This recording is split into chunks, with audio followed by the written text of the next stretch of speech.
Welcome students.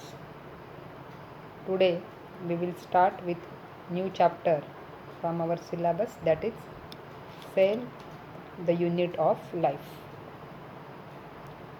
All living organisms are composed of cells, and depending upon number of the cells, organisms are of two types. One is unicellular organism, that means the organisms having only a single cell, and multicellular organisms having number of cells.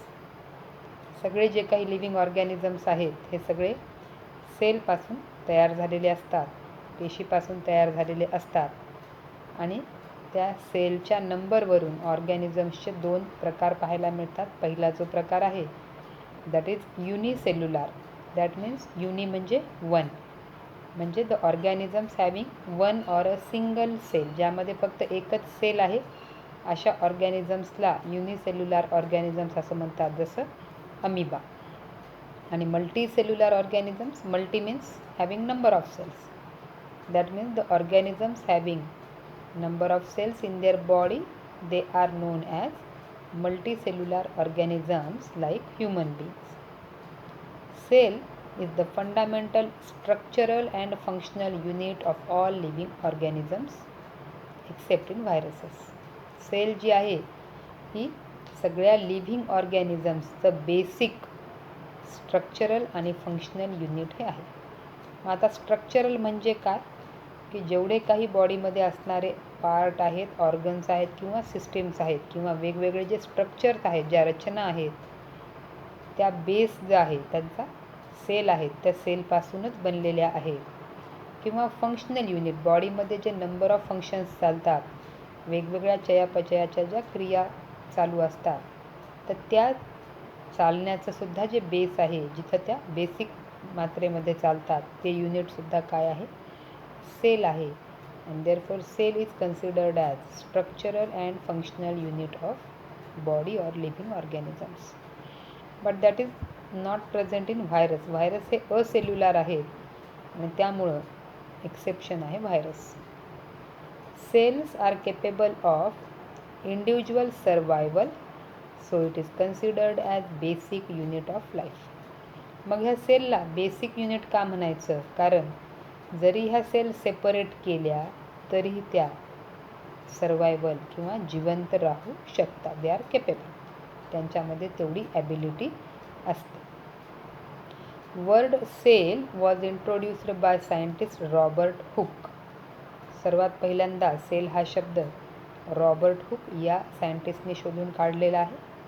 Then Anton von Leeuwenhoek या सायंटिस्टने they first saw and describe a live cell. त्यांनी पहिल्यांदा live जिवंत sale जी आहे ही पहिल्यांदा पाहिली. बघा, एकाने सेल ही टर्म, हा वर्ड शोधून काढला, तर एकाने सेल पहिल्यांदा आयडेंटिफाय केली और डिस्क्राईब केली. त्यानंतर Robert brown discovered the nucleus. आता आपल्याला माहिती आहे की सेलमध्ये सायटोप्लाझम असतंय, न्यूक्लियस असतो, तर हा न्यूक्लियस जो आहे that was discovered by scientist Robert brown. In 1838, Malthias Schleiden, a German botanist, examined a large number of plants and observed that all plants are composed of different kinds of cells that forms tissues of plant. In 1838 एक German botanist आहे. Botanist म्हणजे a person or a scientist who study plants. मग या German बॉटनिस्टने काय केलं आहे, त्याचं नाव आहे Matthias Schleiden. He examined large number of plants. त्याने नंबर ऑफ प्लांट्सचा स्टडी केला and you observed that all plants are composed of different kinds of cell. या प्लांटमध्ये सुद्धा वेगवेगळ्या प्रकारच्या सेल्स आहेत आणि त्यांच्यापासून वेगवेगळ्या प्रकारचे प्लांट टिश्यू हे तयार होतात. आता आपल्याला माहीत आहे की नंबर ऑफ सेल्स एकत्र येऊन कॉमन फंक्शन परफॉर्म करणारा जो ग्रुप तयार करतात त्यांना टिश्यू असं म्हणतात. तर मग प्लांटमध्ये सुद्धा वेगवेगळ्या सेल्स आहेत ज्यांच्यापासून वेगवेगळ्या प्रकारचे टिश्यूज हे प्लांटमध्ये तयार केले जात असतात. Then Theodore Schwann in 1839, it is a British zoologist. He studied different types of animal cells. आता तो बॉटनिस्ट होता म्हणून श्लिडेन यांनी प्लांट टिश्यू किंवा प्लांटचा स्टडी केला. तर श्वान जो आहे हा झुऑलॉजिस्ट आहे आणि त्यामुळे त्याने different types of animal cell study केल्या. And he reported that number 1, a cell had thin outer layer which is known as plasma membrane. त्याच्या असं लक्षात आलं की ॲनिमल सेलच्या वर एक पातळ असं कव्हर आहे ज्याला काय म्हणतात, प्लाझ्मा मेम्ब्रेन असं म्हणतात. And presence of cell wall is the unique character of plants. दुसरं म्हणजे सेल वॉल असणं हे युनिक कॅरेक्टर आहे, प्लांट्समधलं एक अतिशय महत्त्वाचं कॅरेक्टर आहे. डिपेंडिंग अपॉन दिस श्वान प्रपोज्ड अ हायपोथेसिस. याच्या आधारावर श्वानने एक हायपोथेसिस मांडलं की animals and plants are composed of cells and cell product. Animal आणि प्लांट दोन्ही पण, कारण बॉटनिस्टने स्टडी केलं त्यांना पण वेगवेगळ्या प्रकारच्या सेल आणि टिश्यू मिळाल्या आणि श्वाननं ॲनिमल स्टडी केले तर त्यांच्यामध्ये सुद्धा त्याला सेल आणि सेल प्रोडक्ट पाहायला मिळाले. त्यामुळे त्याचं त्यांनी हायपोथेसिस मांडलं की animal and plants are composed of cells and cell products.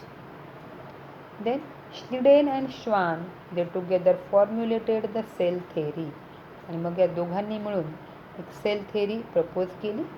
But this theory did not explain how new cells were form.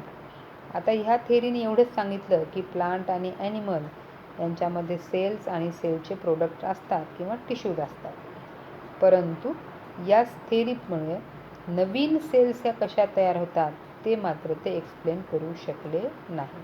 मग Rudolf Virchow he first explained that a cell divides and new cells are formed from pre existing cells. Rudolf Virchow यांनी 1855 मध्ये व्यवस्थित explain केलं की sale ही divide होते आणि त्यापासून नवीन cells तयार होतात आणि ह्या नवीन सेल्स अगोदर असणाऱ्या सेलपासून तयार होतात. That is the pre existing. म्हणजे अगोदर एक सेल आहे ती डेव्हलप होते, तिला मदर सेल म्हटलं जाईल आणि ही मदर सेलच डिव्हाइड होते आणि एकापासून 2 अशा नवीन डॉटर सेल्स या तयार होतात. प्री एक्झिस्टिंग सेल्स म्हणजे जी अगोदर उपस्थित आहे अशी, आणि तिच्यापासूनच नवीन सेल तयार होतात by the process of cell division. Then he modified the hypothesis of Schleiden and Schwann to give a cell theory. आणि ह्या सगळ्यांचा एक म्हणून त्यांनी एक पद्धतशीर सेल थेअरी मांडलेली आहे. And so the cell theory is, याचे पॉईंट्स बघा. Number 1, all living organisms are composed of cell and cell products and all the cells arise from pre-existing cells. म्हणजे सगळे जे काही लिव्हिंग ऑर्गॅनिझम्स आहेत, प्लांट्स आणि ॲनिमल्स, हे सगळे सेल आणि सेल प्रोडक्ट्सपासून तयार होतात आणि नवीन तयार होणाऱ्या किंवा सेल्स ज्या आहेत तयार होणाऱ्या नवीन सेल्स ह्या अगोदर उपस्थित असणाऱ्या प्री एक्झिस्टिंग सेल्सपासून तयार होत असतात. This is the modern cell theory given by Schleiden and Schwann along with Rudolf Virchow.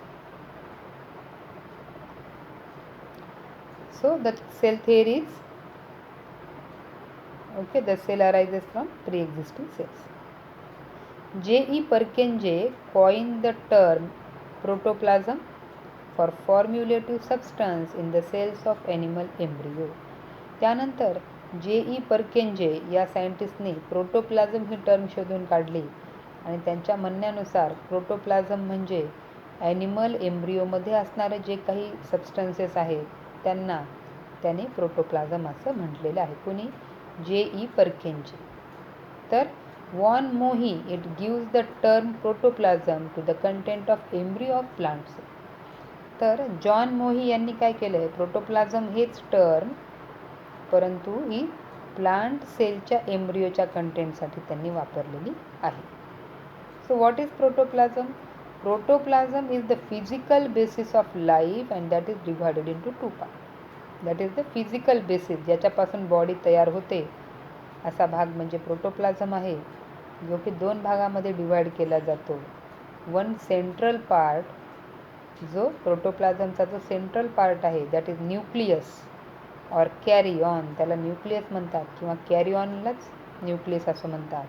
And that is the genetic material. सेलमध्ये असणारं जे काही जेनेटिक मटेरियल आहे हे कशामध्ये सेव असतं? न्यूक्लियसमध्ये. त्यालाच नाव आहे कॅरी ऑन. तर दुसरा जो भाग आहे that is extra nuclear part, न्यूक्लियसला सोडून न्यूक्लियसच्या बाहेर असणारा जो भाग आहे that is known as cytoplasm, ज्यामध्ये वेगवेगळ्या मेटाबॉलिक ॲक्टिव्हिटी ह्या कंटिन्युअसली चालू असतात. अशाप्रमाणे protoplasm is the term and protoplasm is simply nucleus plus cytoplasm is equal to protoplasm. ह्या प्रोटोप्लाझमला J.E. पर्केंजेनी काय सांगितले? ॲनिमल एम्ब्रिओचं कंटेंट, आणि वॉन मोही यांच्यानुसार प्लांट एम्ब्रिओचं कंटेंट म्हणजे प्रोटोप्लाझम होय. Then an overview of a sale. The onion cell is a typical plant cell and it has outer boundary that is cell wall and just within it is a cell membrane. इथे example onion सेलचं दिलेलं आहे. It is a typical plant cell, ज्याच्यावर outer boundary आहे ही cell वॉलने बनलेली आहे आणि आतली जी लेअर आहे that is the cell membrane. In the human cheek cell it has outer membrane and inside it dense membrane bound nucleus is present. That nucleus contain chromosome and that is the genetic material. तर human cheek sale, गालातल्या जर sale घेतल्या तर त्यामध्ये सुद्धा outer एक membrane पाहायला मिळते, परंतु आतमध्ये डेन्स सायटोप्लाझम आहे, ज्यामध्ये न्यूक्लियस प्रेझेंट आहे, मेम्ब्रेन बाउंड न्यूक्लियस प्रेझेंट आहे. न्यूक्लियसचा त्याचं कव्हर आहे आणि त्या न्यूक्लियसमध्ये क्रोमोझोम्स असतात, जे की जेनेटिक मॅटर कॅरी करत असतात. Then depending upon presence or absence of nuclei there are 2 types of cells. सेलमध्ये न्यूक्लियस आहे किंवा नाही याच्या आधारावर 2 प्रकारच्या सेल्स आहेत. First one is the prokaryotic cell. The cell in which membrane bound nucleus and cell organelles are absent, they are called as prokaryotic cell. आता प्रोकॅरियोटिक, pro म्हणजे प्रिमिटिव्ह टाईप ऑफ, कॅरियोटिक कॅरिऑन म्हणजे न्यूक्लियस, म्हणजे ज्यांचा न्यूक्लियस हा simple आहे, primitive टाईपचा आहे, म्हणजे ज्याला मेम्ब्रेन बाउंड न्यूक्लियस नाही अशा सेल्सला प्रोकॅरियोटिक सेल्स म्हणायचं. तर युकॅरियोटिक सेल्स म्हणजे the cells in which membrane bound nucleus and cell organelles are present, they are known as eukaryotic cells. ज्याच्यामध्ये एक perfect nucleus bound, membrane bound nucleus आहे, पुन्हा मेम्ब्रेननी कव्हर असणारे सेल ऑर्गेनेल्स आहेत, अशा सेल्सला युकॅरियोटिक सेल्स असं म्हणतात. सिम्पली प्रोकॅरियोटिक सेलमध्ये ट्रू न्यूक्लियस नसतो, तर युकॅरियोटिक सेलमध्ये न्यूक्लियस हा पाहायला मिळतो. In both cells semi fluid matrix called cytoplasm is present. मग दोघांमध्ये कॉमन काय आहे? तर सायटोप्लाझम जे आहे that is present in both cells. And cytoplasm is the main site for cellular activities. सेलमध्ये चालणाऱ्या ज्या काही नंबर ऑफ ॲक्टिव्हिटीज आहेत, फंक्शन्स आहेत किंवा क्रिया ज्या चालतात, तर त्या सगळ्या सायटोप्लाझममध्ये चालत असतात. Besides nucleus, eukaryotic cell have other membrane bound structures which are called as endoplasmic reticulum, Golgi complex, mitochondria, microbodies and vacuole. तर युकॅरियोटिक सेलमध्ये फक्त न्यूक्लियस आहे का? नाही, तर इतरही मेम्ब्रेननी बाउंड असणारे स्ट्रक्चर आहेत, जसं की एंडोप्लाझमिक रेटिक्युलम, गॉल्गी ॲपेरेटस, मायटोकॉन्ड्रिया, हे सगळे स्ट्रक्चर आपण पुढे पाहणार आहोत. Ribosome. It is not a membrane bound structure but present in both cells. आता रायबोझोम हा जो घटक आहे ह्याच्यावर मेम्ब्रेनचं कव्हर नाही. It is not a membrane bound structure but that is present in both eukaryotic and prokaryotic cells. And it is not only found in the cytoplasm but also within 2 organelles and that are chloroplast and mitochondria and on rough endoplasmic reticulum. आता हे structure फक्त ribosome हे फक्त सायटोप्लाझममध्ये आहेत का? नाही, तर 2 असे सेलचे घटक आहेत की ज्यामध्ये रायबोझोम हा प्रेझेंट असतो. पहिला घटक आहे क्लोरोप्लास्ट आणि दुसरा घटक आहे मायटोकॉन्ड्रिया. याशिवाय they are present on rough endoplasmic reticulum. Rough endoplasmic रेटिक्युलमच्या सरफेसवर रायबोझोम्स हे पाहायला मिळतात. Animal cells show another non-membrane bound organelle and that is known as centriole. Animal सेलमध्ये आपल्याला आणखी एक घटक वेगळा पाहायला मिळतो जो प्लांट सेलमध्ये ॲब्सेंट आहे आणि त्याचं नाव आहे centriole and that help in cell division, जे सेल डिव्हिजनमध्ये मदत करते. काही एक्झाम्पल्स आहेत. Mycoplasma, these are smallest cell that is 0.3 micrometre in length. सगळ्यात छोटे असणाऱ्या ज्या सेल्स आहेत mycoplasma, these are point for MCQ. Then bacterial cell, it is 3 to 5 micrometre. Egg of an ostrich, it is the largest isolated single cell. सगळ्यात मोठी असणारी जर cell कोणती आहे तर that is egg of ostrich. Then human RBC is 7.0 micrometre in diameter. And nerve cells are the longest cell. सगळ्यात लांबीला मोठ्या असणाऱ्या ज्या सेल्स आहेत त्या म्हणजे नर्व सेल्स आहेत. सगळ्यात छोट्या असणाऱ्या मायकोप्लाझ्मा आहेत आणि लार्जेस्ट असणारी cell that is the egg of ostrich. So draw this figure. There are some examples